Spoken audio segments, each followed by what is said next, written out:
वासुदेवाय। ओम नमो भगवते वासुदेवाय।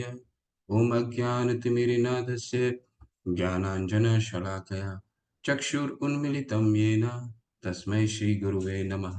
श्रीचैतन्यमनोभीष्टं स्थापितं येन भूतले स्वयं रूपः कदा मह्यं ददाति स्वपदान्तिकम्। वन्देऽहं श्रीगुरु श्रीयुतपदकमलं श्रीगुरुं वैष्णवांश्च श्रीरूपं सागरजातं सहगना रघुनाथान्वितं सजीवं साद्वैतं सावधूतं परिजनसहितं कृष्णचैतन्यदेवं श्रीराधा कृष्णपादान् सहगना ललिता श्रीविशाखान्वितांश्च नमो विष्णुपादाय कृष्णपृष्ठाय भूतले श्रीमते भक्तिवेदांत स्वामी इति नामिने। नमस्ते सरस्वते देवे गौरवाणी प्रचारिणे निर्विशेष शून्यवादी पाश्चात्य देश तारिणे। वाञ्छाकल्पतरुभ्यश्च कृपा सिन्धुभ्येव च पतितानां पावनेभ्यो वैष्णवे भयो नमो नमः। नमो महावदानाय कृष्ण प्रेम पदायते कृष्णाय कृष्ण चैतन्य नामिने गौरीतशे नमः। हे कृष्णा करुणा सिंधु दीन बंधु जगतपते गोपेश गोपिका कांत राधा कांत नमस्तुते। तप्त कांचन गौरांगी राधे वृंदावनेश्वरी वृषभानुसुते देवी प्रणमामि हरिप्रिये। जय हो श्री कृष्ण चैतन्य प्रभु नित्यानंद श्री अद्वैत गदाधर शिवास आदि गौर भक्त वृंदा। हरे कृष्णा कृष्णा कृष्णा हरे हरे, हरे राम राम राम हरे हरे। हरे कृष्णा कृष्ण कृष्ण हरे हरे, हरे राम राम राम हरे हरे। हरे कृष्णा कृष्ण कृष्ण हरे हरे, हरे राम राम राम हरे हरे। हरे कृष्णा। सबका तीसरे सत्र में आप सभी का स्वागत। आज हम पहला अध्याय और कैसा समय मिलता है उसके अनुसार फिर देखते हैं, अगर दूसरा अध्याय कर सके तो ठीक है। और इससे पहले पिछले सत्र में हमने क्या पढ़ा था उसके बारे में थोड़ा सा चर्चा कर लेते हैं। सर्वप्रथम ये जानना बहुत जरूरी है कि ये जो हम ग्रंथ पढ़ रहे हैं इस ग्रंथ का उद्देश्य क्या है। तो जैसे हमने अध्ययन करा था, इसकी 6 उद्देश्य हैं मुख्यतः। ठीक है, 6 उद्देश्य हैं। और इन 6 उद्देश्य वो क्या क्या उद्देश्य हैं। पहला उद्देश्य है कि हम सबको रूप गोस्वामी पाद जो इनके लेखक हैं और इसका अनुवाद करता है श्री हमारे बिलवेड फाउंडर आचार्य श्री अष्टोषात श्री अभय चरण अरविंद ऐसी भक्ति वेदांत स्वामी श्रील प्रभुपाद। तो उन्होंने ये उनके पूरे किताब का संस्करण किया है प्रभुपाद जी ने तात्पर्यों के साथ। तो वो बताते हैं कि मुख्यतः पहला उद्देश्य है इस किताब का, वो है सभी को, जो इसके पाठ्य करता है, सभी को अ, इंद्र गोस्वामी के पद तक उठाना। सभी को सबसे पहला है गोस्वामी के पद तक उठाना। ठीक है, गो का क्या मतलब है? गो का मतलब होता है हमारी इंद्रियां।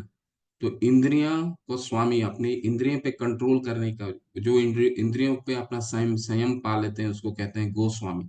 ठीक है। और जो इंद्रियों पे संयम नहीं पा पाते हैं, ठीक है, हरिनाम करना है सुबह उठ करके, अगर फिर भी हम कई अपने आ, कारणों से हम सुबह उठ करके अगर हरि नाम नहीं कर पाते हैं, हरे कृष्ण महामंत्र का जप नहीं कर पाते हैं, आज वही हरे कृष्ण मंत्र का जप का महिमा के बारे में आज पढ़ेंगे। और इसका प्रैक्टिकल एप्लीकेशन किस किस तरह ये दवा का काम करता है, वो हम आज इसका अध्ययन करेंगे। इसलिए अ, गोस्वामी और गोदास ये दो शब्द हमें जीवन में बहुत जरूरी है स्मरण करना। गोस्वामी कौन होते हैं? वो जो हम जो इंद्रियों पे संयमन पा लेते हैं, गो पे विजय हो जाता है, इंद्रियों पे विजय। और गोदास कौन है? जो दास बन के रहता है, जैसा इंद्रिय कहता है वैसा करता है। सुबह हमें हमारे पास हमने अलार्म लगाया, लेकिन सोने का ज्यादा मन किया, यानी हम अपने इंद्रियों के स्वामी हो गए। हम इंद्रिय हमसे जीत गए, इंद्रिय हम इंद्रियों के दास हो गए, स्वामी नहीं दास हो गए। ठीक है, तो वो हो गया गोदास। तो ये पूरे पूरे ग्रंथ का मुख्य उद्देश्य है सभी को, पाठ्यकर्ता को गोस्वामी पद तक ऊपर उठाना, प्रथम।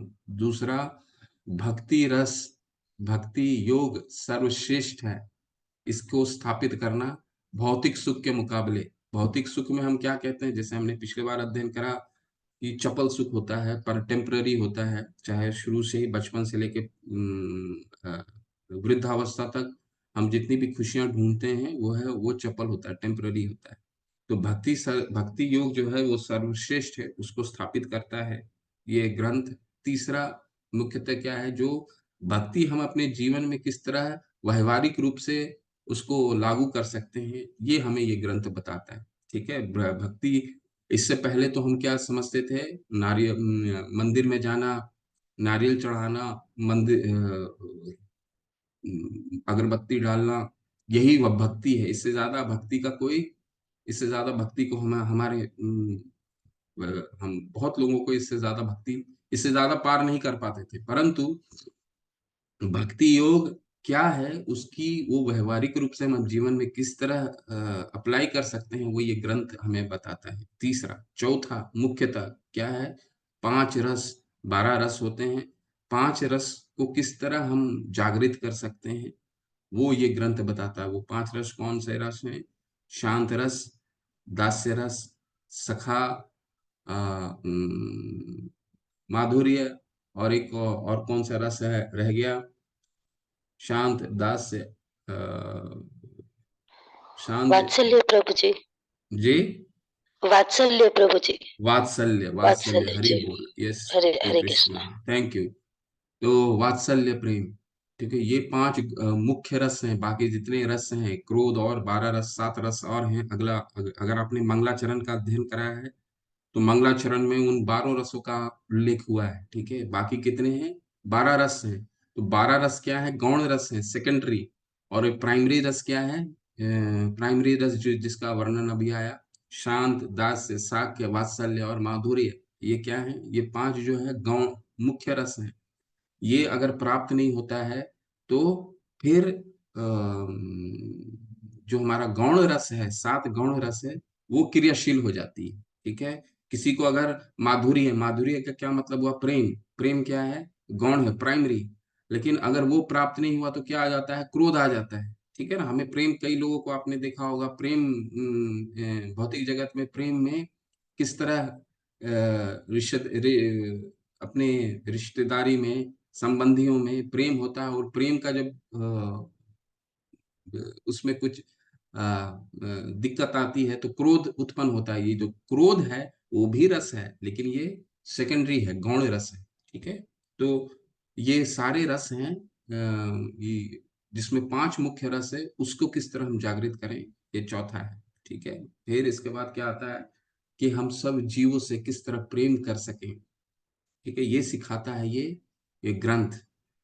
3 तरह के मुख्यतः भक्त होते हैं, जो आगे हम पढ़ेंगे। ठीक है, जिसमें सबसे उच्च श्रेणी का भक्त कौन होता है, पहला होता है कनिष्ठ भक्त, जो शुरुआत करता है। फिर दूसरा होता है मध्यमा भक्त, और तीसरा होता है उत्तमा भक्त, जो एक बार हरि नाम बोल दिया तो हरि नाम हम ग्रहण कर लेते हैं। मुझ जैसे व्यक्ति में ये पावर नहीं है कि मैं हरि नाम करने के लिए बोलूं, कोई हरि नाम कर लेगा। लेकिन उत्तमा जो भक्त होता है, वो एक बार हरि नाम करने के लिए अगर बोल देगा तो वो हरि नाम हम ग्रहण कर लेते हैं।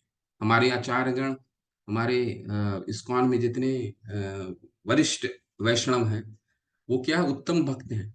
ठीक है, तो उत्तम भक्त क्या है, सभी जीवों को, जीवो भगवान के अंश के रूप में देखता है।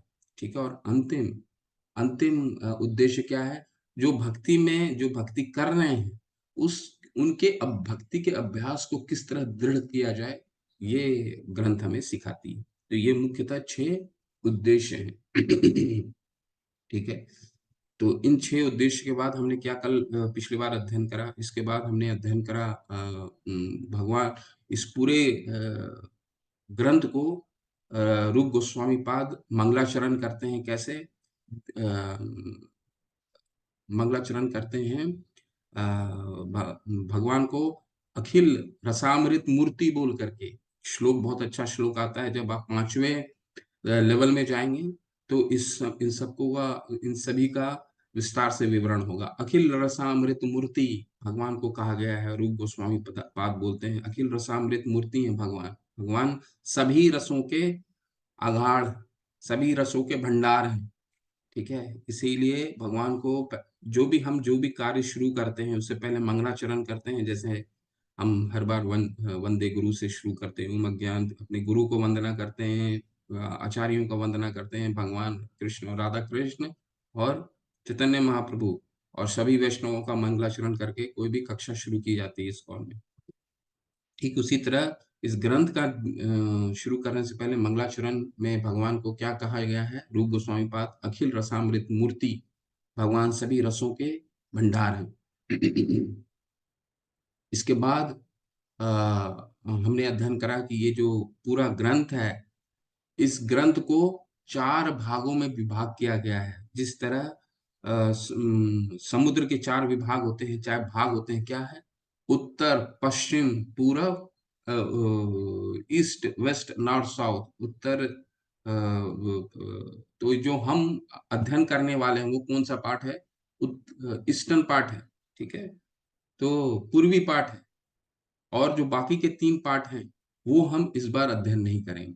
ठीक है, तो जो पूर्वी भाग है, सिर्फ उस पूर्वी भाग जो है वो अध्याय 1 से लेकर के 19 तक जो है वो पूर्वी भाग है। ठीक, उसका हम अध्ययन करेंगे। इस इस पूरे भाग को जो पूर्वी भाग है, उस पूर्वी भाग को भी 4 विभागों में विभाजित किया गया है। ठीक है, क्या क्या विभाजन है? सामान्य भक्ति, साधना भक्ति, भाव भक्ति और प्रेम भक्ति, 4 भागों में विभाग किया गया है। ठीक, तो सामान्य भक्ति क्या है? सामान्य भक्ति जो हमने चर्चा किया, भक्ति की सामान्यता मतलब, और सामान्य भक्ति में एक बहुत मंगलाचरण आता है, गुरु की वंदना आता है सामान्य भक्ति में। और तीसरा सबसे मुख्य क्या हमने चर्चा किया सामान्य भक्ति में, कि भक्ति की परिभाषा क्या है। ठीक है, भक्ति की परिभाषा पिछली बार हमने सत्र में चर्चा किया। क्या है भक्ति की परिभाषा? कि भक्ति सभी अभिलाषाओं को शून्य करने के बाद, जी कौन सी अभिलाषाएं? भौतिक अभिलाषाएं, ज्ञान लेने की अभिलाषाएं, अन्य अभिलाषिता शून्यम ज्ञान कर्माधनावृतम। ठीक है, अन्य अभिलाषाओं, जितनी भी भौतिक इच्छाएं हैं उसको शून्य करना। शून्य का क्या मतलब है? शून्य करना मतलब जितनी अभिलाषाएं हैं वो भगवान की तरफ मोड़ना। ज्ञान कर्माधनावृतम, ज्ञान का क्या मतलब होता है? वो ज्ञान, जो जो ज्ञान हम अपने तुष्टि के लिए ले रहे हैं। सुबह सुबह हम भगवत गीता पढ़ते हैं, भक्ति रसामृत सिंधु पढ़ते हैं, परंतु उद्देश्य क्या हो गया? भगवान की सेवा का उद्देश्य नहीं है किसी तीसरे का आदमी को बताना है कि मैं ग्रंथ का अध्ययन कर रहा हूँ, या अपनी तुष्टि के लिए, अपना वर्चस्व बढ़ाने के लिए। तो ये क्या है? इसको भी शून्य कहता है। इसको भी हमें खत्म करना है। अन्य अभिलाषिता शून्यम ज्ञान कर्माधनावृतम अनुकूले न कृष्णानु, जो दूसरा भाग है वो प्राइमरी है। अनुकूले न कृष्णा अनुशीलनम भक्तिरुत्तमा। ठीक है, यानी जो अनुकूल हो उसको ग्रहण करना। किस चीज के लिए अनुकूल हो? भगवान की भक्ति के लिए जो चीजें अनुकूल हो उसको ग्रहण करना। जो प्रतिकूल हो उसे बाहर निकाल के फेंक देना। उसके झाड़ू, कैतव धर्म है वो, उसको झाड़ू से निकाल करके बाहर फेंक देना। ठीक है, धर्म। दूसरा भाग श्रीमद् भागवतम का दूसरा पहला कैंटो का दूसरा श्लोक क्या है? क्या बताते हैं प्रभुपाद जी? धर्म प्रोजित कैतवो अत्र परमो निर्मत शरणाम सतम। ये जितने हैं सब कैतव हैं, सब हमारे भक्ति के लिए जो कार्यशील नहीं है, अनुकूल नहीं है, वो सब सारे के सारे कैतव धर्म। उसको झाड़ू से निकाल करके बाहर फेंकना है। ठीक है, यही भक्ति का मुख्य परिभाषा, अन्य विलासिता शून्यम ज्ञान कर्माधनावृत। ठीक है।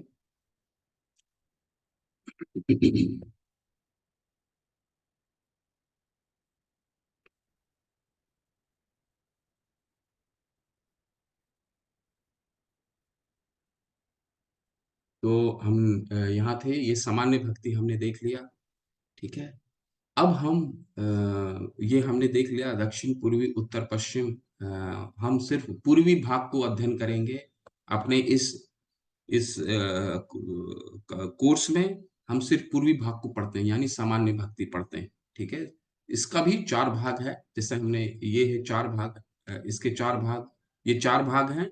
सामान्य भक्ति में क्या आता है, हमने चर्चा किया अभी। मंगलाचरण आता है, भक्ति की परिभाषा आती है, गुरुओं का वंदना आता है। आज हम करने वाले और साधना भक्ति, ये चार है। साधना भक्ति है 2 से लेकर के 16 अध्याय तक साधना भक्ति चलेगा। साधना भक्ति का क्या मतलब होता है, वो भक्ति जैसे मुख्य उद्देश्य क्या मैंने बताया आपको, मुख्य उद्देश्य दूसरा क्या है, तीसरा मुख्य उद्देश्य क्या है, भक्ति को कैसे प्रैक्टिकली अपने जीवन में व्यवहारिक रूप से किस तरह उसको हमें उसको अपनाना है, वो है साधना भक्ति। ठीक है। तो दूसरे अध्याय से लेकर के 16वें अध्याय तक सिर्फ समाज साधना भक्ति का अध्ययन करेंगे। भाव भक्ति, भाव भक्ति का क्या मतलब है कि भगवान के लिए तड़प शुरू हो रहा है, भाव भक्ति, भावना। लेकिन इस भाव भक्ति में भी अभी भी कुछ कलेश बचा हुआ रहता है, पूर्ण रूप से कलेश जाता नहीं है, भाव भक्ति। ठीक है। तो वो हम 17 और 18 में अध्ययन करेंगे। और प्रेम, जब सब कलेश निकल जाता है, भिद्यते हृदय, भिद्यते हृदय ग्रंथि छिन्दन्ते सर्व संशया, क्षीयन्ते च यस्य कर्माणि दृष्टेवात्मनि ईश्वरे। भिद्यन्ते हृदय ग्रंथि, जब हृदय के सारे ग्रंथि खत्म हो जाते हैं, जब सारे ग्रंथ गांठ जो होते हैं वो खुल जाते हैं, तो भगवान में प्रेम विकसित होता है। ठीक है। प्रेम, जब माँ अपने बच्चों को, छोटे बच्चे अपने छोटे बच्चे को जब प्रेम करती है, तो कोई ग्रंथि नहीं रहता है। ग्रंथि का क्या मतलब, कुछ चाहिए नहीं, किसी तरह का प्रेम किसी भी तरह से वो दिव्य है, उस उसमें कुछ लेन देन का नहीं रह जाता। ठीक है। जब छोटा बच्चा, माँ का छोटा बच्चा होता है, उसमें कोई लेन देन की प्रेम नहीं होता है, वो भी दिव्य के स्तर तक आता है भौतिक जगत में। लेकिन जैसे जैसे बच्चा बड़ा हो जाता है, वो दिव्यता वो भी समाप्त हो जाती है। तो ये हम सिर्फ 19वें अध्याय में पढ़ेंगे। ठीक है। तो ये चार चीज है। ओके। चलिए, पहला, अभी जैसे ये सामान्य भक्ति ही हम अध्ययन कर रहे हैं, आज कोशिश करते हैं कि हम साधना भक्ति तक जाएं। तो शुद्ध भक्ति सेवा के लक्षण, आज बहुत महत्वपूर्ण विषय की चर्चा है, बहुत ध्यान से सुनिएगा। ये आज जो हरे कृष्ण महामंत्र हैं, वो किस तरह दवा का काम करती है, उस पर चर्चा करेंगे हम। ठीक है। अभी तक तो हमने यही सुना था कि हरेर नाम, हरेर नाम, हरेर नाम केवलम, हरि के नाम, हरि के नाम, हरि के नाम के अलावा और कोई उपाय नहीं है, कोई उपाय नहीं है, कोई उपाय नहीं है। परंतु ऐसा क्यों है, ये क्या कार्य करती है? ठीक है। इस पे हमारी चर्चा है। ठीक है। भक्ति की छह प्रकार की होती है। ठीक है। लेकिन इससे पहले हमें मुक्ति के बारे में पढ़ना है, जो शायद प्रेजेंटेशन में नहीं है। तो हम थोड़ा सा मुक्ति के बारे में बताते हैं आपको। मुक्ति के बारे में थोड़ा अपने जिनके पास भक्ति रसामृत सिंधु है, अपनी किताब को खोल लें, और मैं आपको पीडीएफ लगाता हूँ। तब तक सिर्फ एक पैराग्राफ पढ़िए आप लोग।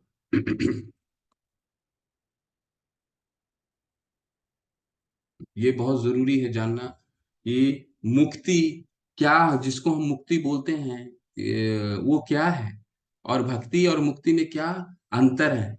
ठीक है। ये इसको समझना बहुत जरूरी है, क्योंकि ये नहीं समझेंगे तो बहुत मुश्किल होगा। ठीक है। तो यहाँ से यहाँ तक पढ़िए, सिर्फ ये पैराग्राफ पढ़िए। कोई पढ़ना चाहते हैं, हैंड रेज कीजिए, उनको अनम्यूट करता हूँ मैं। शंभु हरे कृष्ण। सबको आज काफी अध्ययन होगा, तो सबको चांस देंगे। सब सब हैंड रेस कीजिएगा। शंभु प्रभु हरे कृष्ण, अनम्यूट कीजिए, पढ़िए प्लीज। हरे कृष्णा प्रभु जी। हरे कृष्ण। पढ़िए। मुक्ति के 5 भेद हैं। सायुज्य, भगवान से एक हो जाना। सालोक्य, भगवान के लोक में वास। सारूप्य, भगवान के समान रूप की प्राप्ति। सारिष्टि, भगवान के समान ऐश्वर्य की प्राप्ति। और सामीप्य, भगवान के संग में रहना। प्राकृतिक इंद्रिय तृप्ति की तो बात ही क्या, भक्त तो किसी प्रकार मुक्ति भी नहीं चाहता, वह तो बस प्रेम में ही भक्ति भगवत सेवा में ही संतुष्ट रहता है, वह शुद्ध भक्ति योग का लक्षण है। हरि बोल, हरे कृष्ण। ठीक। तो ये 5 तरीके के होते हैं, मुक्ति के 5 प्रकार होते हैं। क्या होता है? सायुज्य।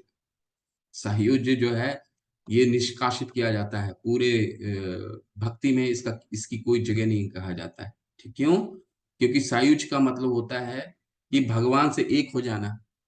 भगवान से एक हो जाने का कोई हम जीव हैं, ठीक है। हमारा क्या स्वरूप है? हम भगवान के नित्य दास हैं। जीवेर स्वरूप होए नित्य कृष्णेर नित्य दास, हमारा स्वरूप है, हमारा जो ओरिजिनल पोजीशन है वो दास का है।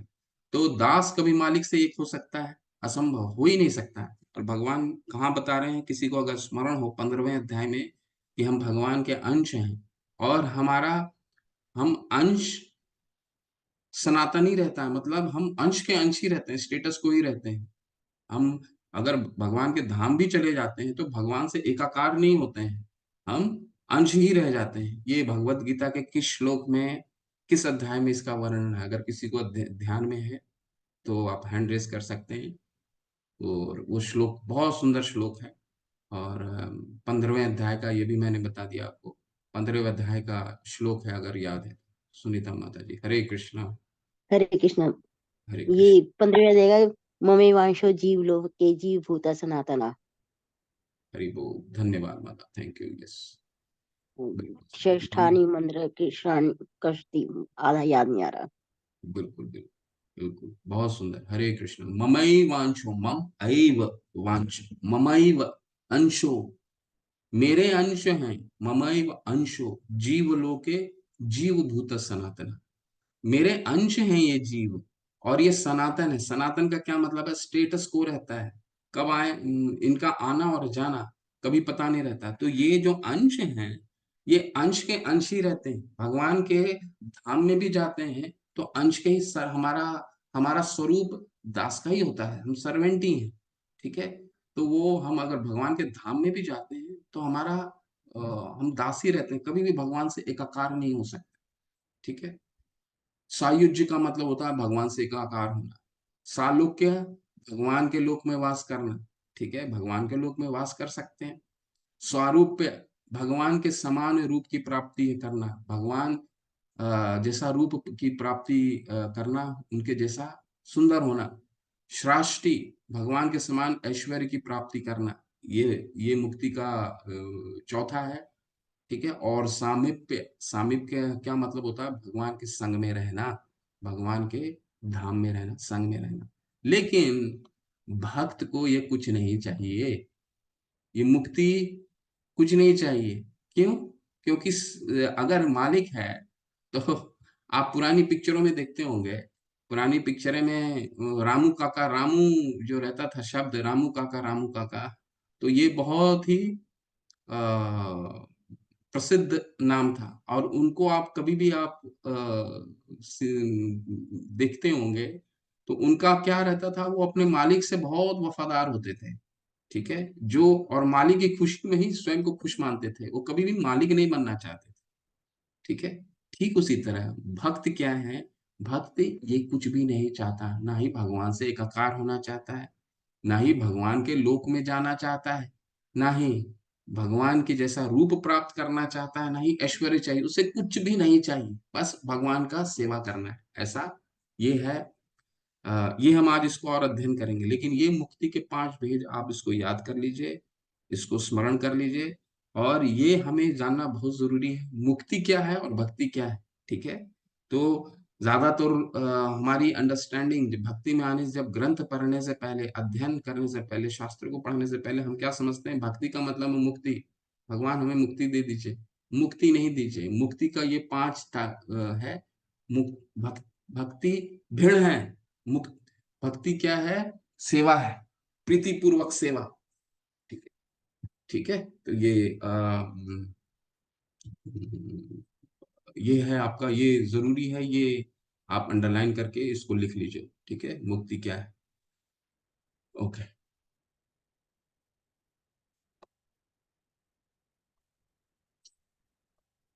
अब हम 6 भक्ति के प्रकार के बारे में पढ़ते हैं। एक एक एक अपने आप में बहुत महत्वपूर्ण है। क्या क्या है? ये 6 हैं। कलेश अग्नि। कलेश अग्नि का क्या मतलब है? सब प्रकार की प्राकृतिक प्राकृतिक कलेशों को तत्काल शांत कर देती है। दूसरा है शुभदा। शुभदा का क्या मतलब है? सब प्रकार से कल्याण करने वाली है। साधन भक्ति पूरी तरह से निष्ठा में प्रकट होना। हम एक एक को ध्यान से पढ़ेंगे क्योंकि ये हमको कॉन्सेप्ट पढ़ समझना बहुत जरूरी है कि भक्ति कितनी होती है, मुक्ति क्या होता है, 6 तरह की भक्ति का मतलब क्या है, मोक्ष लघुता। मोक्ष लघुता का क्या मतलब है? शुद्ध भक्ति मोक्ष को भी तुच्छ बना देती है। तो मोक्ष हमने अभी अध्ययन करा, वो 5 तरह के मोक्ष हैं। ठीक है, कौन कौन सा है? सायुज्य, सालोक्य, सामीप्य, सारूप्य, सृष्टि। ठीक है, भक्त को कुछ नहीं चाहिए, उसको भी भक्ति मोक्ष लघुता यानी इसको भी तुच्छ बना देती है। हम पढ़ेंगे कैसे तुच्छ बनाती है। सुदुर्लभ। भक्ति परम दुर्लभ है, शायद ही प्राप्त हो। भक्ति, भगवान सब कुछ दे देते हैं, भक्ति बहुत मुश्किल से देते हैं। क्यों? वो भी हम पढ़ेंगे। ऐसा क्यों कह रहे हैं कि भक्ति भगवान करने के लिए तो भक्ति बोलते हैं, लेकिन देने में इतनी कंजूसी क्यों करते हैं? तो उसका भी हम अध्ययन करेंगे। सांद्रानंद विशेष आत्मा। शुद्ध भक्ति अपने आप को अपरिमय दिव्य आनंद में स्थित कर देती है। भक्ति अपने आप में ही आनंद की अनुभूति है। इतनी आनंद कि उससे और कुछ आनंद की अनुभूति चाहिए ही नहीं, कुछ नहीं चाहिए। ना ही मुक्ति चाहिए, ना ही सायुज्य चाहिए, सालोक्य चाहिए, सामीप्य चाहिए, ना ही शास्त्री चाहिए, ना ही सिद्धियां प्राप्त करने की कोई आकांक्षा है। वो अपने आप में ही आनंद की, आनंदमयो अभ्यासात। भगवान आनंदमयो अभ्यासात है। भगवान हमेशा प्रसन्न रहते हैं और भक्ति करने से यही चीजें उत्पन्न होती हैं। चंद्रानंद विशेष आत्मा। और छठा, श्री कृष्ण आकर्षणी। बहुत बहुत महत्वपूर्ण है एक एक चीज। श्री कृष्ण आकर्षणी का क्या मतलब है? श्री कृष्ण को आकर्षित करने का एकमात्र साधन भगवान भगवान को भक्ति आकर्षित करती है। ठीक है, भगवान स्वयं कहेंगे। बहुत सारे श्लोक कोट करेंगे जब एक एक एक में हम जब इसका अध्ययन करेंगे तो इसका एक एक पे जाएंगे, समझेंगे। ठीक है, पहले कलेश अग्नि के बारे में।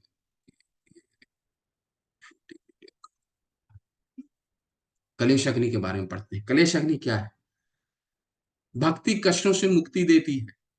कैसे? वो समर्पण की रक्षा करता है। वर्तमान और पिछले पापों का कारण, पाप अज्ञानता के कारण, परिपक्व और अपरिपक्व परिणामों के कारण होते हैं। ठीक है, इससे अच्छा थोड़ा सा हम लोग तात्पर्य को पढ़ते हैं। इसलिए आप लोग कोशिश कीजिए सभी के पास ये ग्रंथ हो, क्योंकि इसके बार बार करने से हमारा सेशन लेट होता है। फिर भी इसको कोशिश करता हूँ। कलेश अग्नि।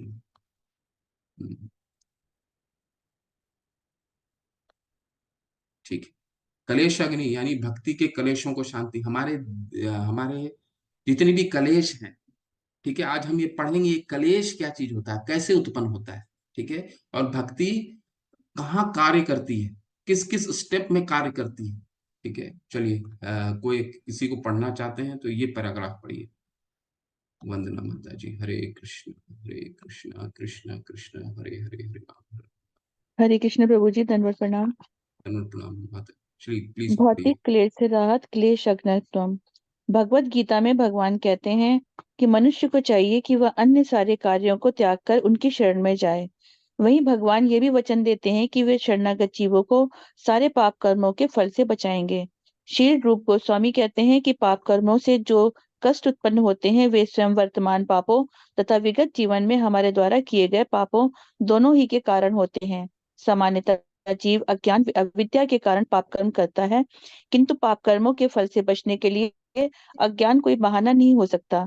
पाप कर्म दो प्रकार के होते हैं, वे जो प्रौढ़ प्रकृ होते हैं प्रारब्ध, और वे जो प्रौढ़ नहीं होते अप्रारब्ध।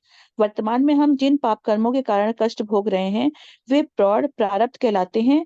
वे सब पाप कर्म जो हमारे भीतर संचित हैं और जिनके लिए हमने अभी कष्ट नहीं भोगा है अप्रौढ़ अप्रारब्ध माने जाते हैं। उदाहरणार्थ, जो हो सकता है कि किसी मनुष्य में अपराध किए हों किंतु वह अभी तक उनके लिए बंदी न बनाया गया हो, किंतु जो ही उसका पता चल जाएगा त्यों ही वह बंदी बना लिया जाएगा।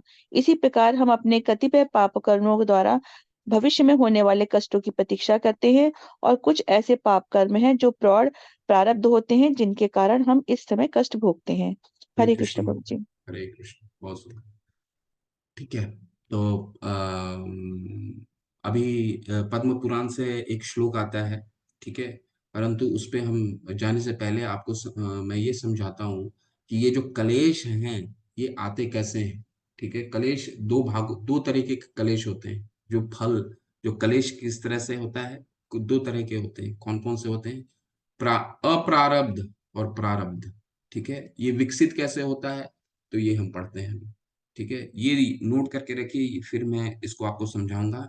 ये अप्रारब्ध क्या होता है और प्रारब्ध क्या होता है।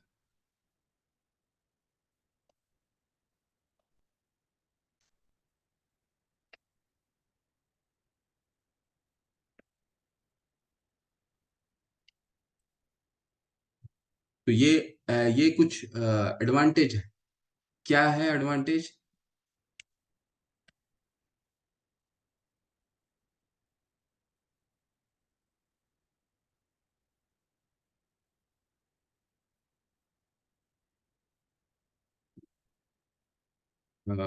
अप्रारब्ध का मतलब होता है जो कलेश होता है।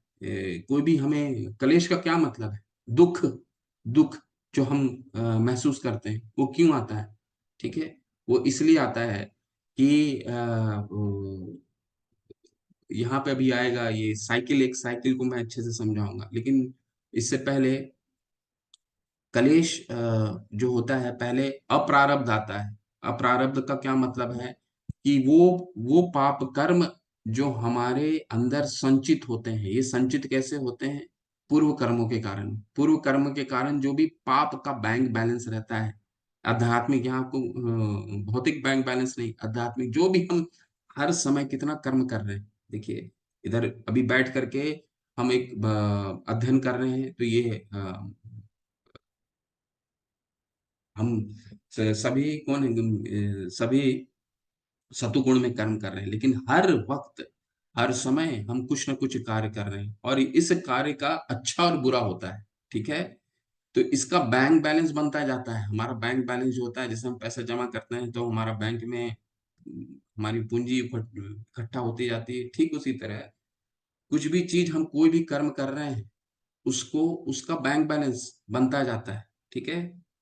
बैंक बैलेंस बनता जाता है तो उसको कहते हैं, जब ये फलीभूत नहीं होती, जब ये प्रौढ़ प्रौढ़ का क्या मतलब होता है? मेच्योर। ठीक है। जब मेच्योर नहीं होता, इमेच्योर रहता है, हमारे अंदर वो पाप कर्म संचित होते हैं, तो उससे क्या कहा जाता है? अप्रारब्ध। ठीक है।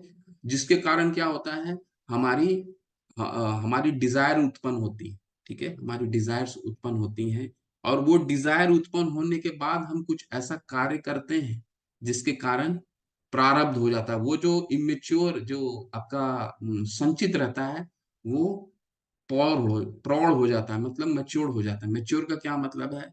मैच्योर का मतलब जो दुख हम अभी भोग रहे हैं उसको कहते हैं प्रारब्ध। अप्रारब्ध क्या क्या मतलब है? जो अभी संचित है, अभी मेच्योर नहीं हुआ है। ठीक है। अभी संचित है, वो मेच्योर नहीं हुआ, और जो संचित हो गया जिसके कारण हम दुख भोग रहे हैं, ठीक है, वो प्रारब्ध है। अब जैसे कई लोग मुकदमे में, प्रभुपाद जी समझाते हैं उदाहरण के रूप में, तात्पर्य पढ़ेंगे तो मुकदमे में फंस जाते हैं। ऐसे फंसते हैं कि चलता ही रहता है, उनका सिलसिला चलता ही रहता है, चलता ही रहता है, चलता ही रहता है, निकल ही नहीं पाते हैं। ठीक है। ये क्या हो गया? ये हमारे पूर्व संचित पाप कर्मों का प्र, वो प्रारब्ध फलीभूत हो गया है। ठीक है। जब तक वो फलीभूत नहीं होता है तब तक अप्रारब्ध है। एक चोर चोरी करता है, ठीक है, लेकिन वो पकड़ा जब तक नहीं जाता तब तक वो अप्रारब्ध है। पकड़ा गया तो क्या हो गया? फिर तो उसको तो जेल होगा, और जेल होगा तो वहां क्या होगी? उसको कष्ट भोगने पड़ेंगे। कष्ट भोगेगा तो क्या होगा? उससे क्या कहा जाएगा? प्रारब्ध। ठीक है। तो ये दो कॉन्सेप्ट को समझना बहुत जरूरी है, अप्रारब्ध और प्रारब्ध। ठीक है। इसको और अच्छे से हम अभी अगले स्लाइड में समझेंगे। परंतु कलेश अग्नि, ये कलेश अग्नि का क्या मतलब है? कलेश अग्नि का मतलब है कि वह समर्पण की रक्षा करता है। वर्तमान और पिछले भक्ति जो है ये दोनों लेवल में कार्य करती है, अप्रारब्ध भी में भी कार्य करती है और प्रारब्ध में भी कार्य करती है। कैसे? शास्त्रीय प्रमाण है इसके, कहाँ है देखिए। ये क्या करती है भक्ति, क्या कर, वो समर्पण की रक्षा करता है। वर्तमान और पिछले पापों का जो कारण उत्पन्न संचित फल है, ठीक है, यानी अप्रारब्ध, वो उसी लेवल पे काट देता है। अप्रारब्ध अगर हम हरि का नाम करते हैं तो वो अप्रारब्ध की अवस्था में ही वो कट हो जाता है। पाप अज्ञानता के कारण होता है। पाप हम करते क्यों हैं? क्योंकि अज्ञान होता है हमारे में, ठीक है। अज्ञान, डिजायर उत्पन्न होते हैं ना। अब एक चोर चोरी करना क्यों चोरी करता है? क्योंकि क्योंकि चोरी करने की अज्ञानता, जो डिजायर है, वो अंदर में संचित है। ये संचित कहाँ से आती है? पूर्व पाप कर्मों से। पूर्व उसने कुछ बैंक बैलेंस किया है जिसके कारण वो संचित होती है, ठीक है।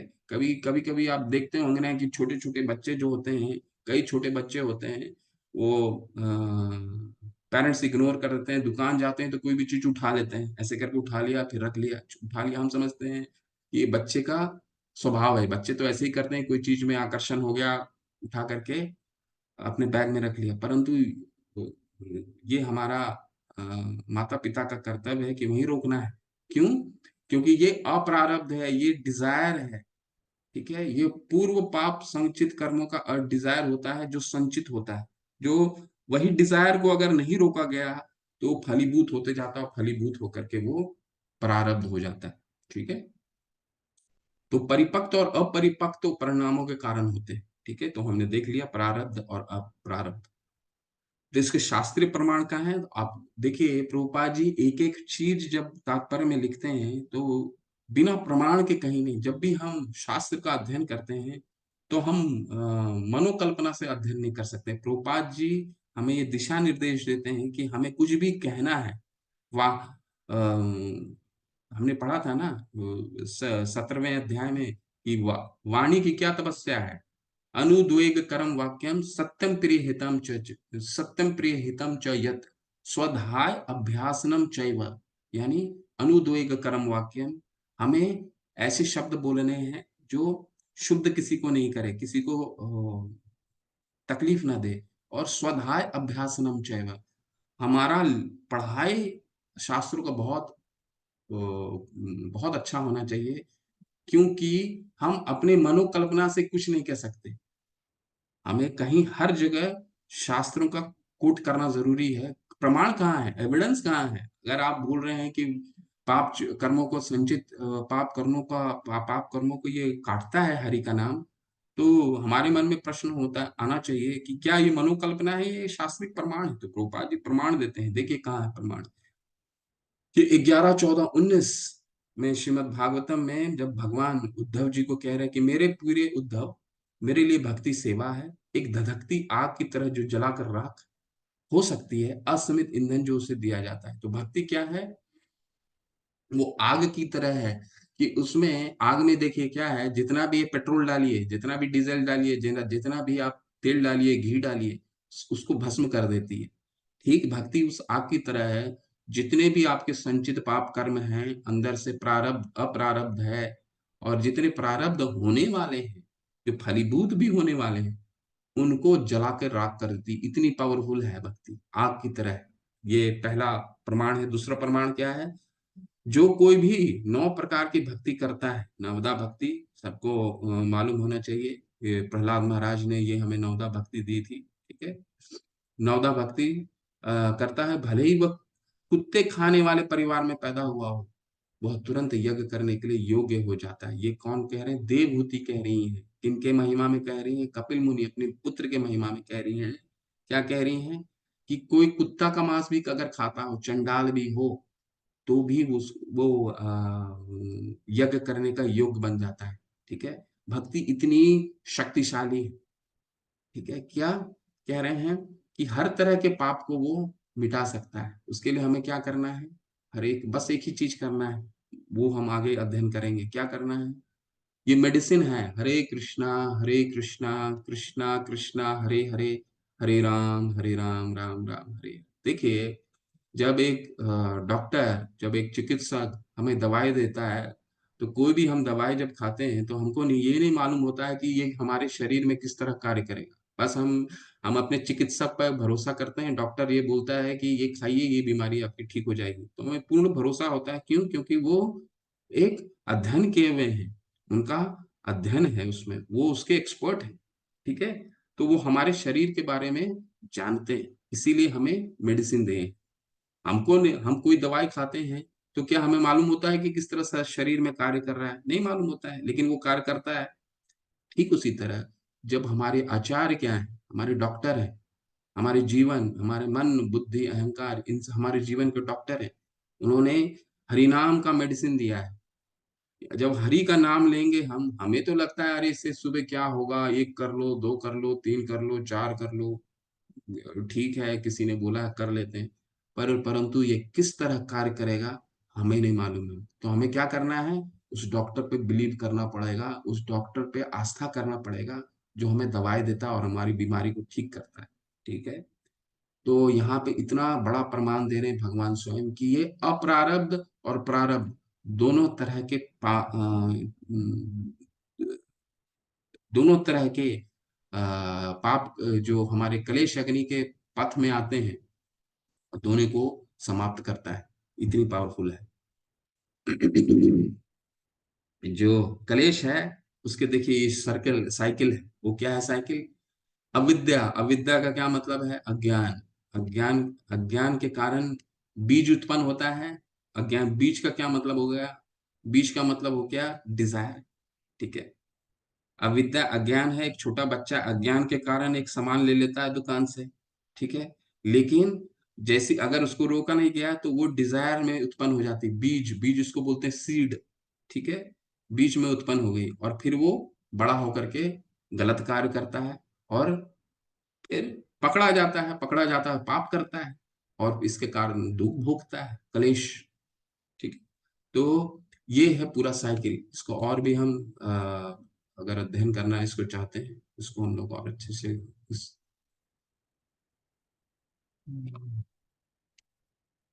हाँ, ये आप जब प्रभुपाद जी की तात्पर्य को पढ़ेंगे तो ये अच्छे से पढ़िए। पद्म पुराण का प्रभुपाद जी ने बहुत अच्छे दिया है। अप्रारब्ध, बीज, कूटम, ठीक है, और प्रारब्ध, ये पांच चार स्टेप होते हैं। ठीक है, तो उसको मैं आपको थोड़ा सा समझा देता हूँ।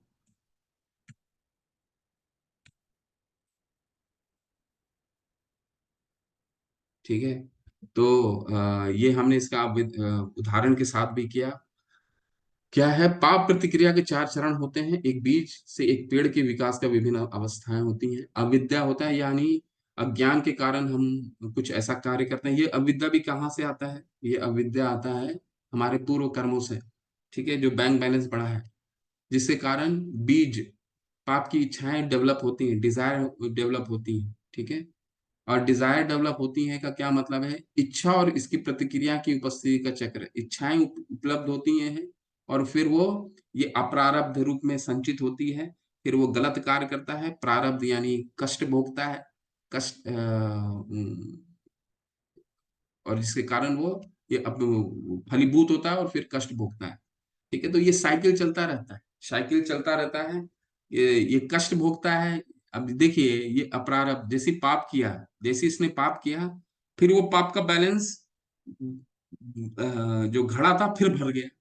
अब जब भर गया तो अगला जन्म में फिर, ये तो कभी कटने वाला नहीं है ना।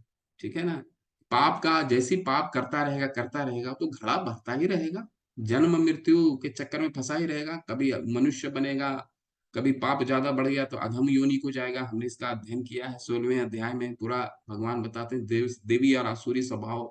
ठीक है, तो जिस तरह, तो हमें करना क्या है? पाप को काटना है। सर्वधर्मान परित्यज्य माम एकम शरणम व्रज, भगवान ने बोला है ना कि मेरे शरण में आओ। शरण में आने से क्या होगा?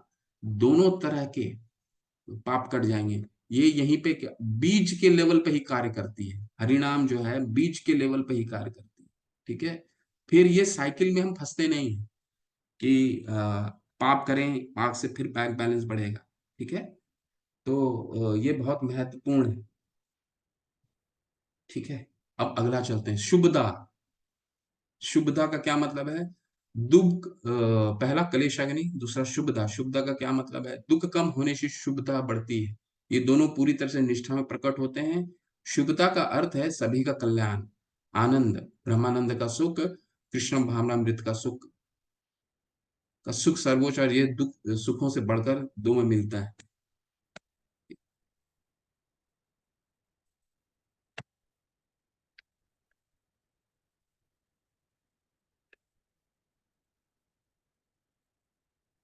ठीक है, पहला पैराग्राफ पढ़ते हैं।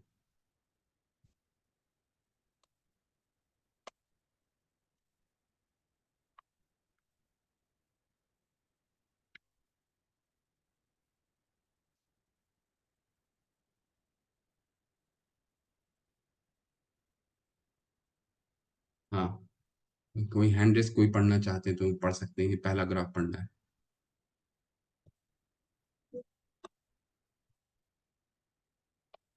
हरे कृष्ण, हरे कृष्ण, हरे माता जी, प्लीज। हरे कृष्ण प्रभु जी। हरे कृष्ण जी, पढ़िए प्लीज।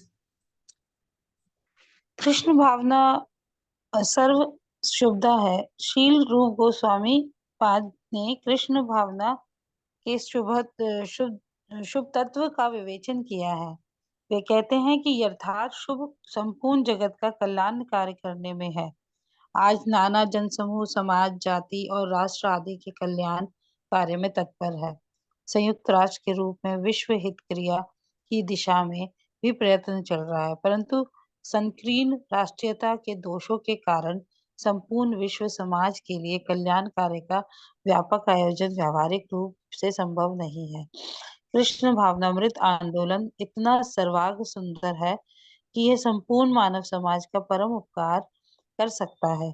सभी इस आंदोलन के प्रति आकृष्ट हो सकते हैं और इसके परिणाम का अनुभव कर सकते हैं। अतएव शील रूप गोस्वामी पाद और अन्य सब विद्वान इस विषय में एकमत है कि कृष्ण भावना आंदोलन के द्वारा संपूर्ण जगत में भक्ति योग का व्यापक स्तर पर प्रचार प्रसार करना मानव जाति का सर्वोत्तम परोपकार कार्य है। हरे कृष्ण, थैंक यू, हरे धन्यवाद कृष्ण। माता जी। देखिए, शुभदा, पहला तो हमने बोला क्या है, कलेश अग्नि है। हर तरह के पापों को, अप्रारब्ध और प्रारब्ध के स्तर पे भक्ति जो है वो अग्नि के समान है, जो उसको समाप्त करता है। ठीक है, दूसरा हम क्या देख रहे हैं, शुभदा। शुभदा का क्या मतलब है? शुभ, शुभ, शुभ का क्या अर्थ होता है? शुभदा का मतलब है ये शुभ, सब कुछ शुभ है, इसमें सब कुछ शुभ है। अब इसका उदाहरण के रूप में आप देखिए कि प्रभुपाद जी हमें समझा रहे हैं कि ये पूरे विश्व भर में जन कल्याण के लिए यूनाइटेड नेशन, संयुक्त राष्ट्र का गठन किया गया। परंतु ये संयुक्त राष्ट्र का गठन करने का उद्देश्य क्या था? कि पूरे संसार में खुशी हो, एक दूसरे से पीस हो, ठीक है, एक शांति हो, एक दूसरे में भाईचारा बढ़े, यही मुख्य उद्देश्य था। परंतु क्या ये सफल हो पाया? जबकि कितने देश के, विश्व के सबसे बड़े बड़े देश उसमें सम्मिलित हैं, परंतु असफल है। क्यों असफल है? क्योंकि एक देश एक दूसरे के पीछे, एक दूसरे पे के शत्रु बने हुए हैं। हम देख रहे हैं लास्ट 2 वर्षों में, पिछले 2 वर्षों में कई देश आपस में लड़ाई में है। ठीक है, ये प्रारब्ध हो चुका है। मतलब कोई लोग तो बम मार रहे हैं, कोई गोली मार रहा है, परंतु कई संचित रूप में भी हैं जो अभी तक नहीं कर रहे हैं। तो ये तो जो हमने बनाया है, जो हमारी भौतिक जगत में जो हम लाने की कोशिश कर रहे हैं, वो तो हम असफल हो गए। परंतु कृष्ण भावनामृत क्या है? शुभ है। शुभ, ये बहुत शुभदा है। कैसे?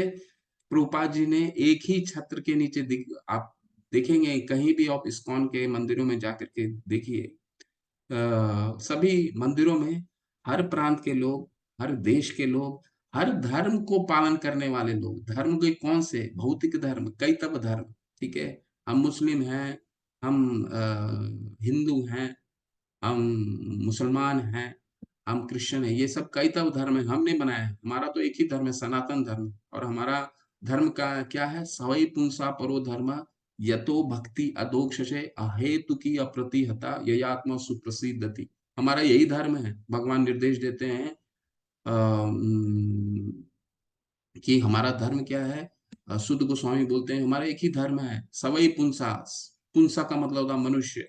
सभी मनुष्यों का एक ही धर्म है, सवई पुंसा परो धर्म, एक ही परो धर्म है। यतो भक्षी अधोक्षजे, भक्ति ही करना। अधोक्षज का, अधोक्षज कौन होता है? Supreme Lord. भक्ति करना, और कैसी भी भक्ति करना, अहेतु की अप्रतिहता, बिना कारण और अखंड, कंटिन्यूअस। यही भक्ति, यही हमारा धर्म है। ये भगवान धर्म का अर्थ क्या है भगवान हमें बताते हैं। जो हम भगवान कह रहे हैं कि जो मैंने बोल दिया है उसको करते रहना ही धर्म है, बस, और कुछ नहीं है। ठीक है। अहेतु की अप्रतिहता मतलब कंटिन्यूअस। हम बीमार हो गए तो हम माला करना छोड़ दिया, ये कंटिन्यूअस होना चाहिए। बीमार हुए तो भी हमें भक्ति करनी है। क्यों? क्योंकि हम खाना नहीं छोड़ सकते तो भक्ति कैसे छोड़ सकते हैं। भगवान प्रभुपाद जी बताते हैं कि जब हम खाना नहीं छोड़ सकते तो हरिनाम करना कैसे छोड़ सकते हैं। ठीक है, तो हरिनाम पहले होना चाहिए, खाना बाद में। अहेतु की अप्रतिहता, बिना कारण और अखंड, कंटिन्यूअस, कंटिन्यूटी में होना चाहिए। ठीक है, इसीलिए ये शुभ है, क्योंकि सभी पाप को संचित कर देती है ना, नष्ट कर देती है, तो शुभ ही है। ठीक है, ओके, चलिए। तो शुभदा में क्या प्राप्त होता है? ब्रह्मानंद का सुख, कृष्णा भावनामृत का सुख। ये सुख बढ़कर एक बहुत अच्छा उदाहरण दे रहे हैं प्रभुपाद जी। देखिए क्या क्या एडवांटेज है सुविधा का।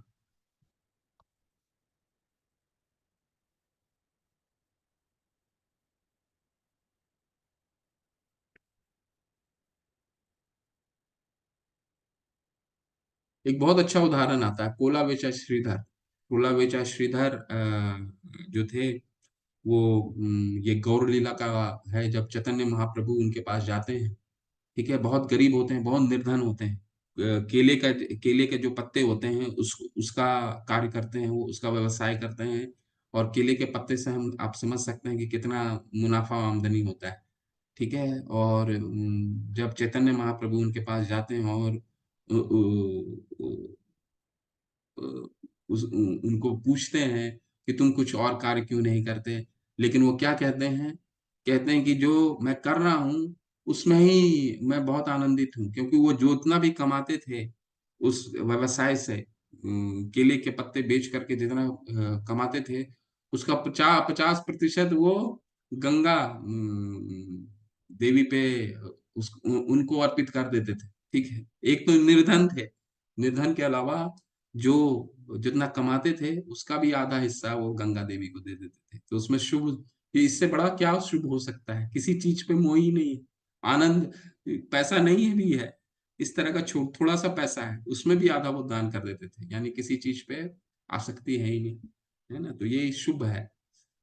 तीसरा आता है सुदुर्लभ।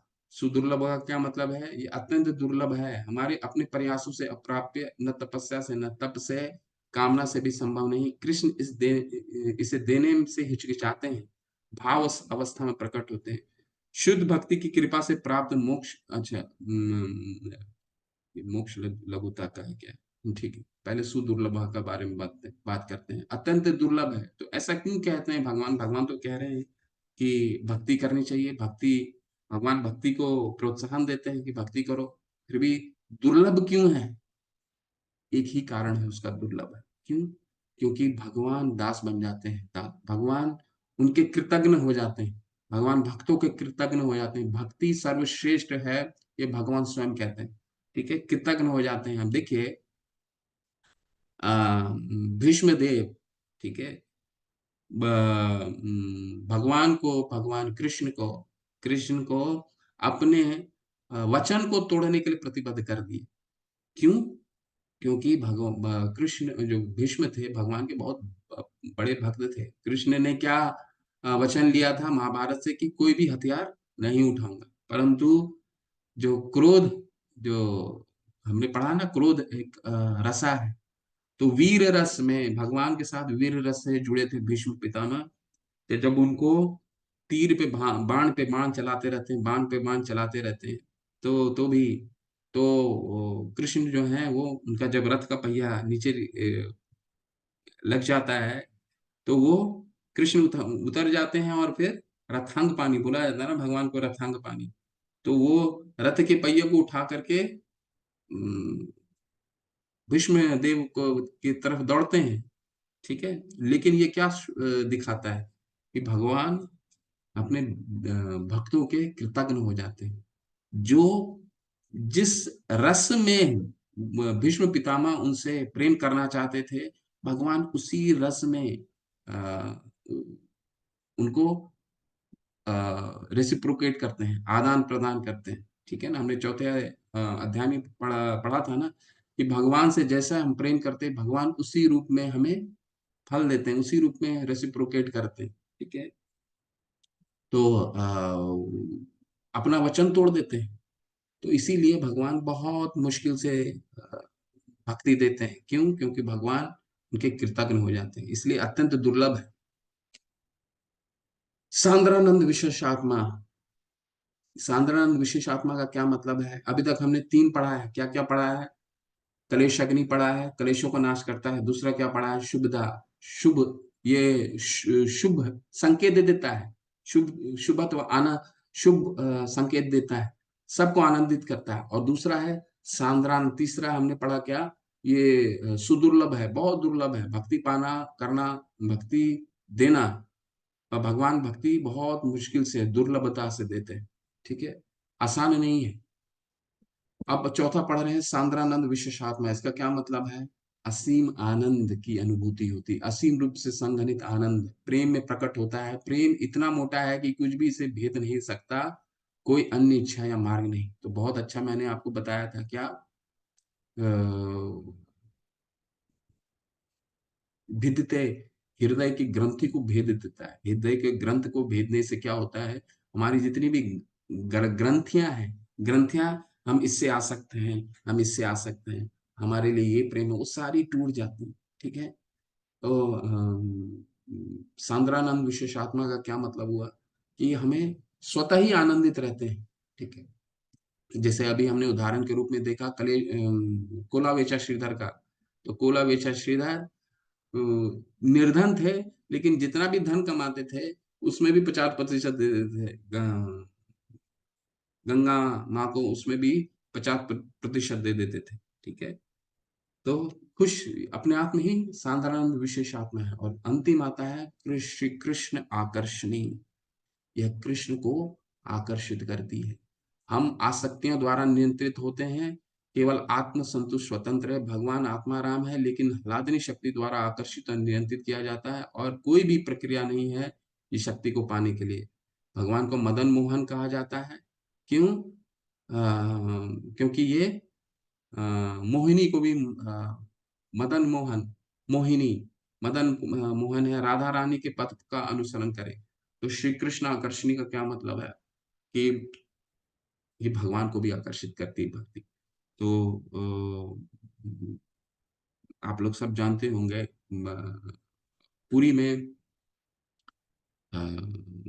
सिद्ध बकुल करके वृक्ष है, जहाँ पे नमाचार्य हरिदास ठाकुर अपना सारा जीवन उन्होंने वहीं पे व्यतीत किया था। तो सिद्ध बकुल बहुत, अगर आप लोग को पुरी जाना होता है या पुरी आपने देख रखा है तो उस स्थान पे जरूर जाइएगा। तो वहां पे चैतन्य महाप्रभु, हाँ, जब जाते हैं और नवाचार्य हरिदास ठाकुर को, जो मुसलमान परिवार से आते थे, ठीक है, और उनको बोलते हैं तुम हरि, क्योंकि वो आचार्य थे हरिनाम के, वो तो हरिनाम के आचार्य थे ना, तो हरिनाम की महिमा मंडन करो। भगवान स्वयं कह रहे हैं हरिनाम की महिमा का तुम मंडन करो। ठीक है, कहते हैं कि मुझे हरिनाम ये न कृष्ण से न कृष्ण, ये ये जीव जो है किस रूप में इस भौतिक जगत में भगवान का नाम लेगा, ऐसा करके नवाचार हरिदास ठाकुर को बोलते हैं। ठीक है, तो नवाचार हरिदास ठाकुर बोलते हैं कृष्णा नाम चिंतामणि, कृष्णा नाम चिंतामणि अनादि चिन्मय ये ये कृष्ण से ही कृष्ण ये ही कृष्ण से ही नाम एक तत्व है कि कृष्णा नाम जो है वो चिन्मयी है और अनादि है। चिन्मयी का क्या मतलब, अनादि का मतलब कहाँ कब आया, कब से आया है और कब तक रहेगा इसे कोई मालूम नहीं। और चिन्मयी है, चिन्मयी का क्या मतलब हुआ है, आनंद प्रदान करता है। ठीक है। और कृष्ण और उनका नाम एक तत्व है, ये कृष्ण और उनका नाम एक ही तत्व है। ठीक है। तो ये जो भक्ति है भगवान को ही आकर्षित करती है। ठीक है। इसीलिए ये और भक्ति भगवान स्वयं से भी श्रेष्ठ हो जाता है। ठीक है। इसलिए क्योंकि भगवान को ही आकर्षित करती है ना। ठीक है। तो ये था आज हमने क्या क्या अध्ययन करा। आज हमने अध्ययन करा मुक्ति 5 प्रकार के होते हैं। ठीक है। कौन कौन से मुक्ति होती हैं, सायुज्य, सालोक्य, सामीप्य, सारूप्य, शाष्टी। सायुज्य सबसे जिसको बिल्कुल निष्कासित किया जाता है हमारे पूरे परंपरा में। क्यों, इसका मतलब होता है भगवान से एकाकार होना। भगवान से एकाकार जीव तो हो ही नहीं सकता, क्योंकि जीव तो अंश है, तो एकाकार नहीं होता। ठीक है। लेकिन भक्ति क्या है, भक्ति क्योंकि मुक्ति में कुछ ना कुछ तो व्यक्ति चाहता है ना, या तो भगवान से एकाकार होना चाहता है, या भगवान की जैसा रूप सारूप्य का क्या मतलब, भगवान जैसा रूप प्राप्त करना चाहता है। सालोक्य, सालोक्य का क्या मतलब है, भगवान के लोक लोक में जाना चाहता है। सामीप्य, सामीप्य का क्या मतलब है, सामीप्य यानी कि भगवान के निकट रहना चाहता है। ठीक है। और शाष्टी का क्या मतलब, शाष्टी का मतलब है भगवान जैसा ऐश्वर्य लेना चाहता है। तो कुछ ना कुछ तो चाहत है। ठीक है। लेकिन भक्ति क्या है, भक्ति तो भगवान की सेवा है, प्रीति पूर्वक सेवा है। ठीक है। तो इसमें कोई चाहत नहीं, ये सर्वश्रेष्ठ है। क्यों, क्योंकि 6 प्रकार की भगवान की भक्ति के बारे में, भगवान 6 प्रकार की भक्ति होती है। कौन कौन से, कलेश अग्नि। कलेश अग्नि का क्या मतलब है, कलेश अग्नि का मतलब है ये सभी कलेशों का नाश करती है। कौन से कलेश, कलेश कहाँ से उत्पन्न होते हैं, अप्रारब्ध। पहले अविद्या अज्ञान होता है, अज्ञान से फिर बीज उत्पन्न होता है, बीज से फिर पाप करता है, पाप से फिर उसे कलेश मिलते हैं। ठीक है। यानी और अज्ञान कहाँ से आता है, अज्ञान हमारे पूर्व संचित पाप कर्मों से होता है। ठीक है। कलेश भी 2 तरीके के होते हैं। कौन कौन से कलेश होते हैं, एक अप्रारब्ध होता है, एक प्रारब्ध होता है। अप्रारब्ध क्या होता है, अप्रारब्ध संचित रहता है, डिजायर से पाप करने की प्रवृत्ति संचित है, अभी फलीभूत नहीं हुई। और जब वो फलीभूत होती है, जिसका कारण हम जो दुख भोग रहे हैं वो प्रारब्ध हो गया। ठीक है। तो कलेश अग्नि का मतलब ये हुआ है कि अगर हरि का नाम हम करते हैं, हरि का नाम लेते हैं, तो क्या होता है, ये दोनों स्तर पे काट देता है। अप्रारब्ध की अवस्था में भी काट देता है और प्रारब्ध की अवस्था में भी काट देता है। ठीक है। क्यों ऐसा, क्योंकि हमें शास्त्रीय प्रमाण है। शास्त्रीय प्रमाण क्या देते हैं रूपा जी, उद्धव को जब भगवान उपदेश दे रहे हैं क्या, कि जो भक्ति है वो अग्नि के समान है, और उसमें जितना भी ईंधन डाले वो ईंधन को भी भस्म कर देता है। देवभूति माता कह रही हैं कि भक्ति इतनी शक्तिशाली है कि ये कुत्ते का मांस खाने वाला चंडाल है, उसको भी यज्ञ करने के लिए उसको भी एलिजिबल बना देता है। ठीक है। कि ये हो गया अपना क्लेश अग्नि। फिर दूसरा हमने क्या देखा, शुभदा, इतनी शुभ है, इससे ज्यादा हम जो भी प्रयास कर लें, इतना शुभ तत्व शुभ क्रिएट नहीं कर सकते। हमने तो प्रयास किया यूनाइटेड नेशन बना करके पीस पीस लाने के लिए, लेकिन भक्ति सर्वश्रेष्ठ है। और इसको प्रमाणित किया है शिल प्रभुपाद ने। कैसे, कि एक ही मंदिर के अंदर सभी संप्रदाय के लोग हरि का नाम लेते हैं। ठीक है। ये शुभ है। तीसरा हमने क्या देखा, ये शुद्ध मोक्ष लघुता। मोक्ष लघुता का क्या मतलब है, कि मोक्ष से भी मुक्ति के जो 5 प्रकार हैं, वो जो हमने देखा 5 प्रकार की मुक्ति हैं, उस मुक्ति से भी सर्वश्रेष्ठ है। क्यों, क्योंकि मुक्ति में तो कुछ व्यक्ति चाहता है ना। ठीक है। आप जब तात्पर्य पढ़ेंगे तो 8 तरह की सिद्धियां हैं, उस सिद्धियों को लिख लीजिएगा, नोट्स बना लीजिएगा। अनिमा, लघिमा, इस तरह का हल्का होना, ये होना। हनुमान जी के पास अष्ट सिद्ध निधि सिद्धि के दाता। हनुमान जी के हम जब हनुमान चालीसा पढ़ते हैं बोलते हैं ना, अष्ट अष्ट सिद्ध निधि के दाता। तो उनके पास अष्ट सिद्धियां थी, लेकिन वो सिद्धियां कब इस्तेमाल किए, भगवान राम को युद्ध करने के लिए बड़ा बन जाते थे, छोटा बन जाते थे। तो वो जो सिद्धियां भगवान की सेवा में लगाएंगे, तभी वो उस भगवान के प्रेम के लिए, खुद के वर्चस्व के लिए लगाएंगे, तो वो मुक्ति हो गई। मुक्ति से भी सर्वश्रेष्ठ है भक्ति। मोक्ष लघुतम, मुक्ति को भी क्षीण कर देती है, छोटा कर देती है। शुभ फिर है सुदुर्लभ। सुदुर्लभ का क्या मतलब है? भक्ति बहुत ही दुर्लभ है। ठीक है, क्यों दुर्लभ है? क्योंकि भगवान इससे कृतज्ञ हो जाते हैं भक्तों के। ठीक है, और हमने उदाहरण के रूप में देखा कि अपने वचन को भी तोड़ देते हैं भगवान। इसीलिए तो भगवान कहते हैं ना कि क्षिप्रम भवति धर्मात्मा शाश्वत शांतिम निगच्छति कौन्तेय प्रतिजानी न में भक्ति प्रणश्यति। अर्जुन जाओ, ये घोषणा करता हूँ कि मेरे भक्तों का कभी विनाश नहीं होता। बोलते हैं ना हमने 6वें अध्याय 9वें अध्याय में, क्षिप्रम भवति धर्मात्मा। ठीक है, तो भगवान स्वयं भी तो बोल सकते थे, अर्जुन को क्यों बोले? क्यों? क्योंकि अर्जुन भगवान अपने वचन को तोड़ देते हैं, भक्तों के प्रेम में वचन तोड़ देते हैं। ठीक है, भीष्म के प्रेम में उन्होंने अपना हथियार उठा लिया, तो वचन तोड़ते हैं भगवान, कई जगह वचन तोड़ते हैं। ठीक है, तो इसीलिए ये भगवान जल्दी से भक्ति नहीं देते हैं। और सबसे अंत में हमने क्या देखा? कृष्ण आकर्षणी, भगवान को ही भक्ति आकर्षित करती है। ठीक है, हरे कृष्णा। श्रील प्रभुपाद की जय। तो ये आपका पहला अध्याय है। कल कोशिश करेंगे कि दूसरा और तीसरा, क्योंकि पहला और दूसरा इंट्रोडक्शन, भूमिका, पहला अध्याय ये बहुत महत्वपूर्ण है। अभी हम क्या पढ़ रहे हैं? सामान्य भक्ति पढ़े। कल से हम साधना भक्ति शुरू करेंगे। हमने देखा कि पूर्वी भाग के 4 भाग हैं: सामान्य, साधना, प्रेम, भाव भक्ति, प्रेम भक्ति। तो अब तक हमारा सामान्य भक्ति चल रहा था, कल से हम साधना भक्ति शुरू करने वाले हैं, और ये 16वें अध्याय तक चलेगा। साधना भक्ति यानी प्रैक्टिस, हमारा भक्ति को एप्लीकेशन कैसे करना है, व्यवहारिक रूप से कैसे लेके। ठीक है, हरे कृष्णा। किन्हीं का कोई संशय है, कुछ प्रश्न करना चाहते हैं, पूछ सकते हैं।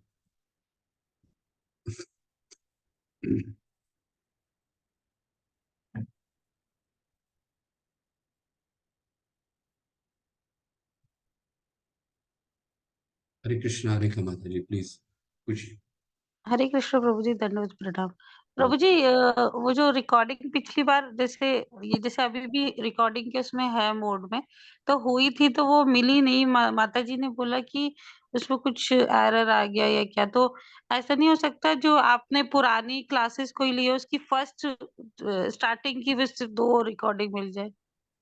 मिलेगी माता जी। एक्चुअली क्या हुआ है, टेम्पल के यूट्यूब चैनल को हैक हो गया है, इसलिए कोई भी वीडियो अपलोड नहीं हो रहा है, और पुरानी वीडियो भी आप नहीं देख पा रहे। तो उसमें अच्छा, टेक्निकल ग्लिच आई है, इसीलिए आप वीडियो अभी मंदिर ने बोला है कुछ समय दीजिए, वहाँ कार्य हो रहा है। ठीक है, ठीक है, ठीक है, तो जैसे ही ठीक होता है उसको वीडियो इमीडिएटली अपलोड हो जाएगा, आपको माता जी अपडेट कर देंगे ठीक है, ठीक है प्रभु जी। ग्रुप में।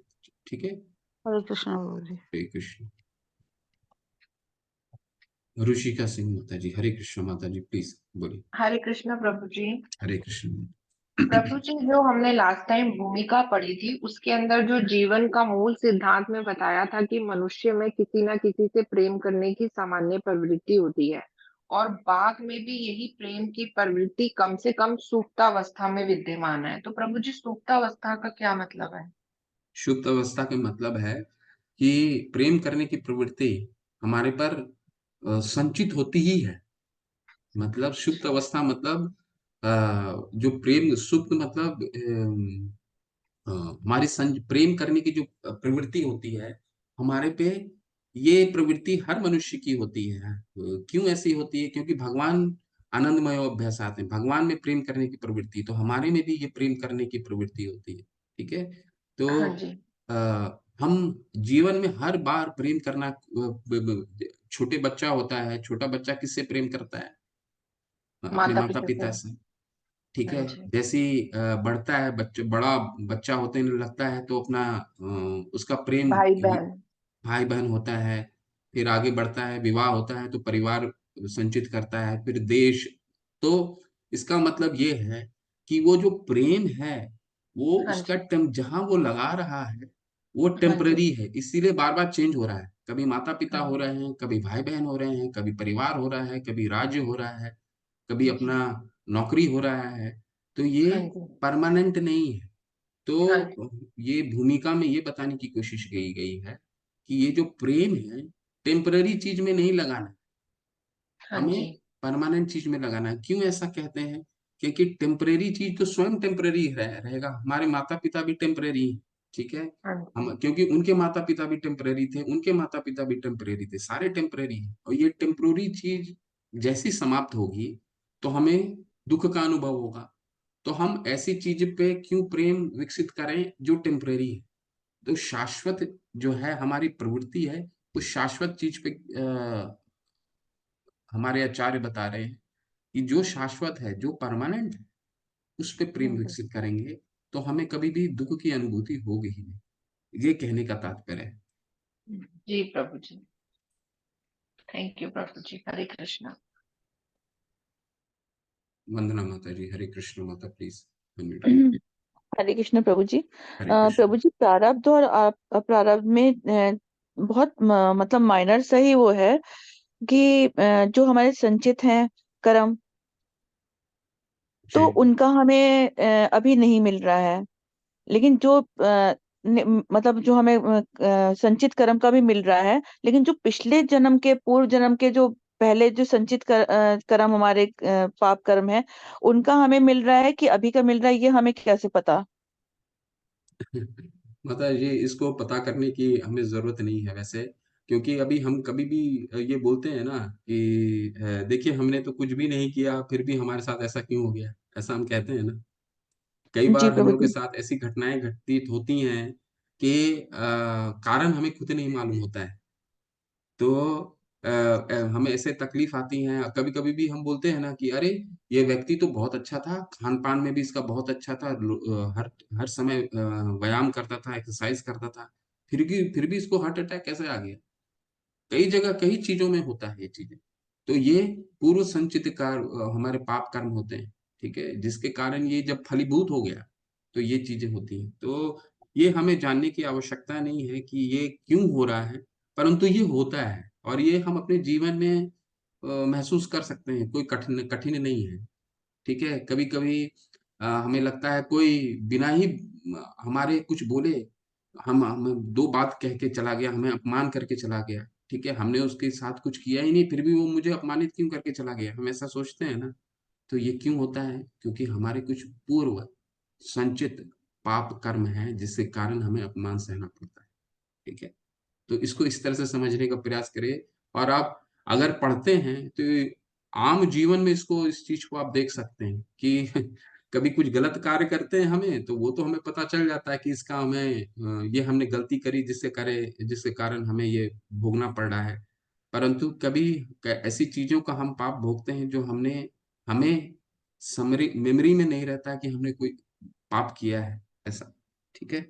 तो इसको इस जी तरह से प्रभु जी। समझने का प्रयास कीजिए। नहीं प्रभु जी, ऐसा भी लगता है ना जैसे कि जो हम अपने सामने देख रहे हैं, कुछ लोग ऐसे हैं जो वाकई में इतने ऐशो आराम में रह रहे हैं, उनको कोई भी कष्ट नहीं है, कुछ भी नहीं है, और वो बहुत मतलब एक तरह से देखा जाए तो उन्होंने बहुत पाप कर्म किए हैं, लेकिन उनको इस जन्म में कुछ भी नहीं मिल रहा। तो यानी कि पिछले जन्म में उन्होंने बहुत अच्छे कर्म किए होंगे, इसलिए उनको कोई कष्ट नहीं मिल रहा। बिल्कुल वो ऐसा तो भगवान अ, हमें बताते ही ना छठे अध्याय में कि जिन्होंने पूर्व जन्मों में भक्ति की है तो इस जन्म में उनको क्या मिलेगा? पाप पुण्य कृताम लोकाम उषित्वम शाश्वते क्षमाम श्रीमताम शुचिनाम श्रीमताम गेह। उनको अच्छा परिवार और धनवान परिवार या फिर उनको एक बहुत अच्छा डिसिप्लिन फैमिली मिलेगी, ठीक है। ऐसा तो भगवान ही निर्देश दे रहे हैं कि जिसको अगर देखिए हमारी जीवन में असमानताएं हैं। एक ही समय में दो बच्चे पैदा होते हैं, एक चांदी का चम्मच रहता है एक के हाथ में, दूसरा पूरा गरीब के हाथ यहाँ पैदा होता है जिसको खाने का भी कुछ नहीं मिलता है। तो ये असमानताएं क्यों है? बच्चे का तो कोई दोष नहीं है, अभी पैदा ही हुआ है तो वो क्या किया है, लेकिन असमानताएं क्यों है? क्यों? क्योंकि हमारे पूर्व पाप कर्मों के उसके संचित फल है। परंतु हम लकी हैं, चाहे कहीं भी कोई भी अवस्था में, चाहे गरीब हो, चाहे हमें मनुष्य जन्म तो मिला है जो 84 लाख योनि के बाद मिला है। हम हरि का नाम तो कर सकते हैं, ये किसी भी अवस्था में कर सकते हैं। ठीक है, तो इसको इस तरह से समझने का प्रयास कीजिए। भगवान ने सब शास्त्र में बहुत क्लियरली बताया है कि ये इस कारण होता है, ये इस कारण होता है, ये इस कारण होता है। ठीक है। मतलब उसे अपने किए हुए अपराधों का इस जन्म में कोई फल नहीं मिलेगा, क्योंकि पिछले जन्म के उसके अच्छे कर्म है जो उसको काट रहे हैं, तो वो हाँ अगले जन्म में भुगतेगा। इन मतलब बिल्कुल जो बिल्कुल। आपके पाप कर्म कर रहा है वो अगले जन्म में भुगतेगा। बिल्कुल अगले जन्म में भी भोगेगा, और हो सकता है क्योंकि उसका लेकिन उस उसे तो ये पता नहीं चलेगा कि मैंने क्या पाप किया था, मैं क्यों जन्म कष्ट भुगत रहा हूँ। नहीं, कैसे पता तो चलेगा? भगवान ने तो शास्त्र दिया है, अगर शास्त्र पढ़ लेगा मैं तो पता चल जाएगा। नहीं। नहीं, मैं वही चीज बदल रही हूँ। तो अगर इस जन्म का इस जन्म में ही मिल जाता ना, तो उनको पता तो लगता ना, तो आदमी थोड़ा सा ये करने से डरता कि देखो हम ये पाप कर्म कर रहे हैं तो हमें इसका कष्ट भुगतना पड़ेगा। अब अगले जन्म में हमें क्या मिल रहा है हमें थोड़ा ना पता, क्यों बिल्कुल मिल रहा है बिल्कुल हमें थोड़ा ना पता। तो बिल्कुल। थोड़ा सा ये मतलब क्वेश्चन दिमाग में आता है कि भगवान को थोड़ा सा ये जो उन्होंने ये नियम बनाया, थोड़ा सा उन्हें चेंज करना है।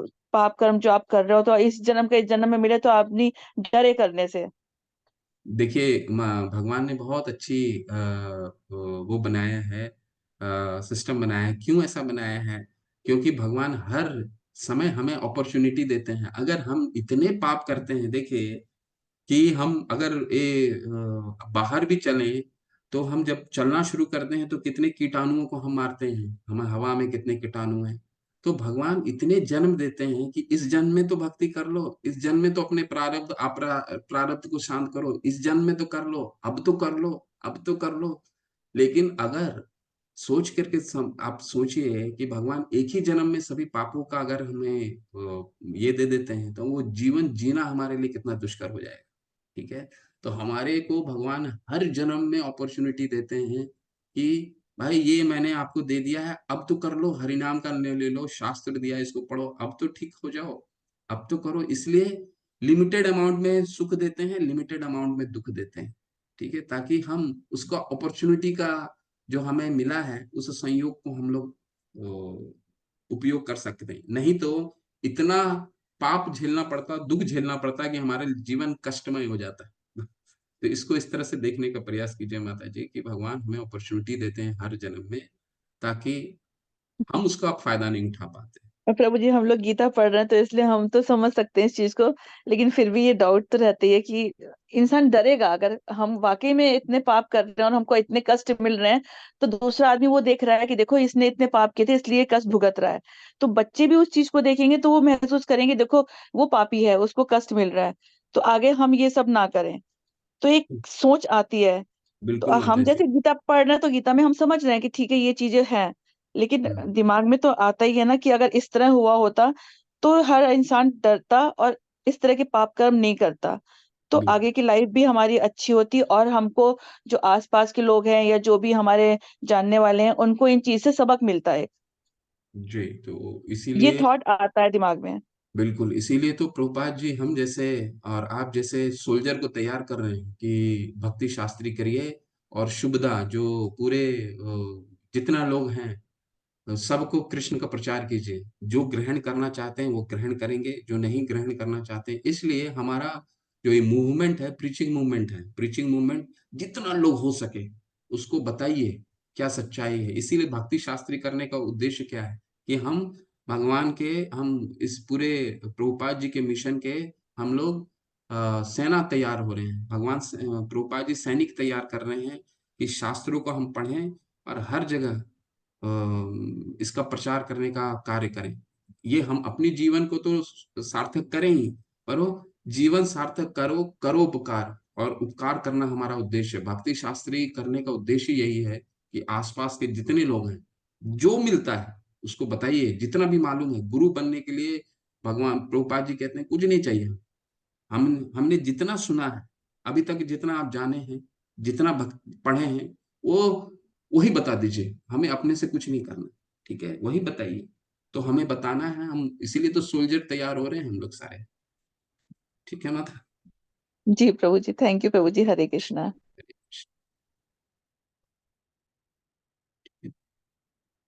चलिए कल दूसरा और तीसरा अध्याय करने की कोशिश करते हैं। हरे कृष्ण। वाञ्छाकल्पतरुभ्यश्च कृपा सिन्धुभैव च पतितानां पावनेभ्यो वैष्णवेभ्यो नमो नमः। अनंत कोटि वैष्णव वृंद की जय, श्रील प्रभुपाद की जय, आचार्य हरिदास ठाकुर की जय। हरे कृष्णा। आपका दिन शुभ हो। हरे कृष्ण। हरे कृष्ण।